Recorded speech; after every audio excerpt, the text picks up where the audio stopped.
Lalu kita taburkan, berikan ya di samping-samping seperti ini.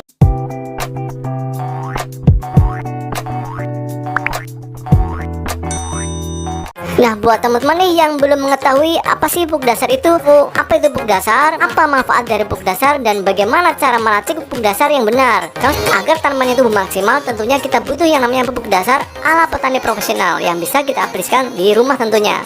Nah, gimana caranya? Tonton video ini sampai selesai guys, agar tahu cara pembuatannya, oke? Nah, sebelum menuju ke teknik cara pembuatannya, saya akan jelaskan dulu ya, apa itu pupuk dasar. Pupuk dasar adalah pupuk yang dipakai untuk pemberian nutrisi pada tanaman pada awal masa penanaman guys. Nah, untuk uji praktiknya, saya akan menyiapkan ini ya, sebuah media tanam di sebuah pot seperti ini. Nah, media tanam awal ini yang paling bagus. Apa sih sebenarnya racikannya? Nah, media tanam yang paling bagus menurut versi saya yaitu wajibnya adalah satu adalah tanah kebun. Tanah kebun merupakan tanah yang biasa kita dapati di kebun belakang rumah kita ya, yang berwarna hitam. Jangan menggunakan tanah liat ataupun tanah merah, ingat itu.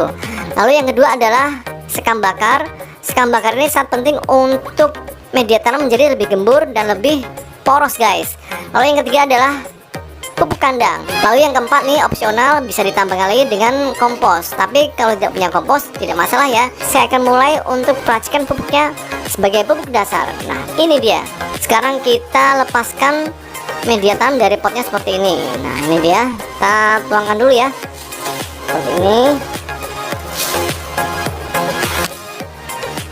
Nah, ini dia guys, ini media tanamnya saya sudah copot ya, atau saya lepaskan dari potnya.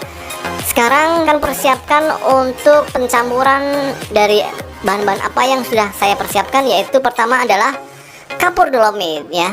Ini adalah kapur dolomit yang saya beli di toko pertanian ya, dan ini manfaatnya sangat bagus untuk sebagai pupuk dasar pada tanaman yang kita rawat guys. Bisa dari tanaman cabai, tanaman buah, ataupun tanaman hias. Sangat penting karena kapur dolomit ini mengandung magnesium, kalsium guys, yang sangat bagus untuk penetralan dari media tanam yang kita persiapkan. Karena yang namanya media tanam yang baru kita pakai biasanya pH-nya itu di angka 6-7, tapi setelah kita siram terus lama-lama dengan pupuk organik, pupuk cair, ataupun pupuk kimia, biasanya itu akan menjadi asam.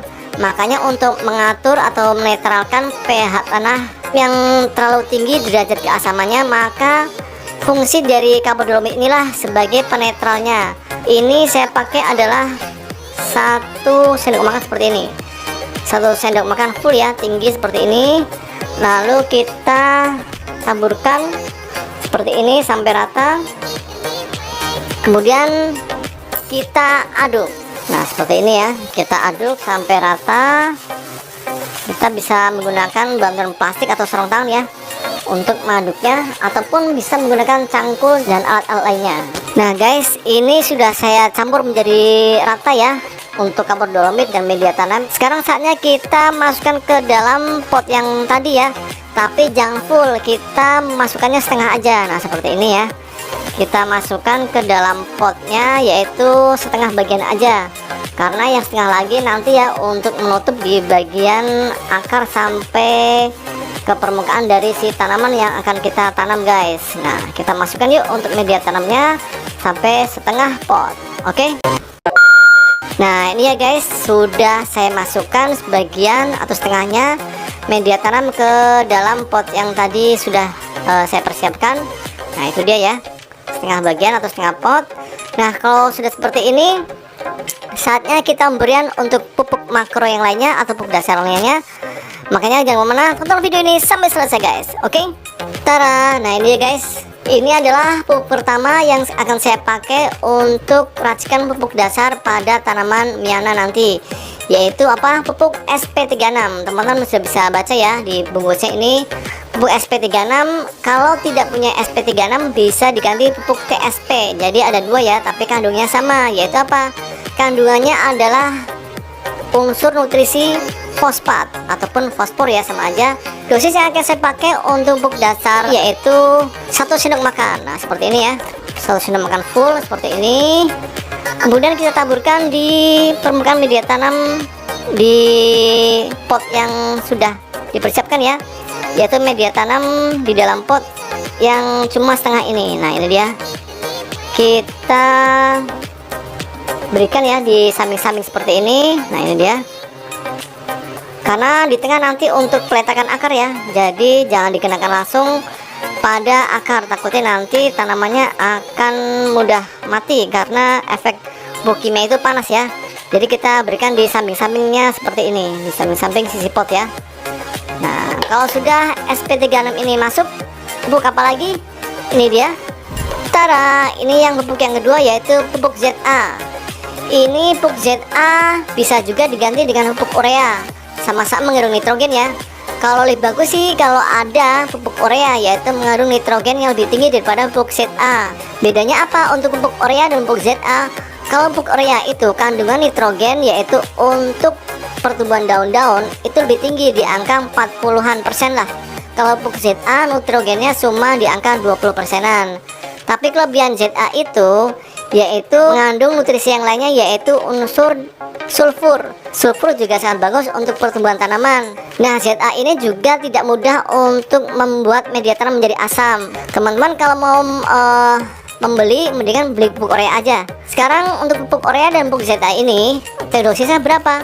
Sama ya, yaitu 1 sendok makan. Nah ini dia ya, 1 sendok makan untuk pupuk ZA nya. Kita taburkan lagi di samping-samping pot seperti ini. Nah ini dia. Oke ya, sudah diberikan untuk pupuk ZA. Apakah masih ada pupuk yang lainnya? Ada guys. Oke. Dan pupuk yang ketiga adalah ini dia ya.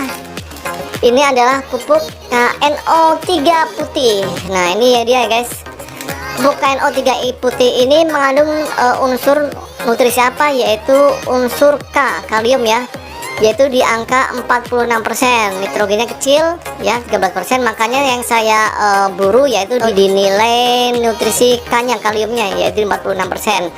Kalau teman-teman tidak punya KNO3 putih, bisa diganti dengan pupuk KCL. Karena saya kebalikan tidak punya pupuk KCL, maka saya menggunakan pupuk KNO3 putih ini, dimana sama-sama mempunyai unsur K yang tinggi ya. KCL itu lebih murah daripada KNO3 putih. Maka teman-teman kalau mau meracik, lebih baik cari KCL aja ya, itu lebih murah dan lebih larut. Nah untuk dosisnya berapa? Dosisnya sama ya, yaitu 1 sendok makan pula.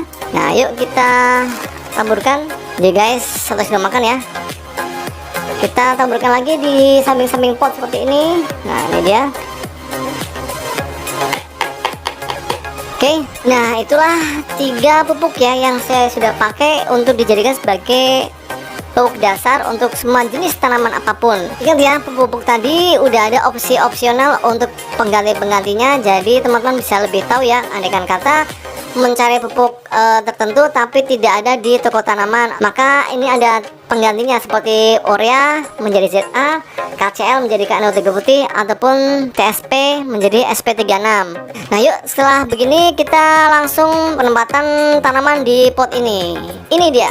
A few moments later. Nah oke guys, sekarang kita masukkan bagian perakarannya ya, yaitu tanaman miananya. Ini dia.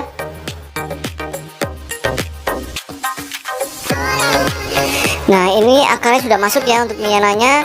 Sekarang saatnya untuk menutup bagian perakarannya dengan media tanam sisaan yang setengahnya lagi. Yang tadi awal kita sudah setengah masukkan dan setengah lagi belum dimasukkan. Sekarang saatnya untuk dimasukkan kembali untuk media tanam sisanya. Yuk.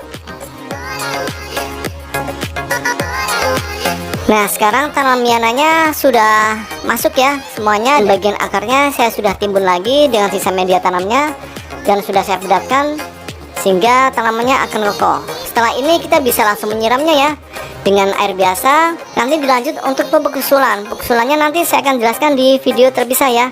Makanya jangan kemana-mana, stay tune terus di channel ini dan jangan lupa subscribe dan tekan loncengnya ya. Dan sampai ketemu di video berikutnya. Dadah. Kayaknya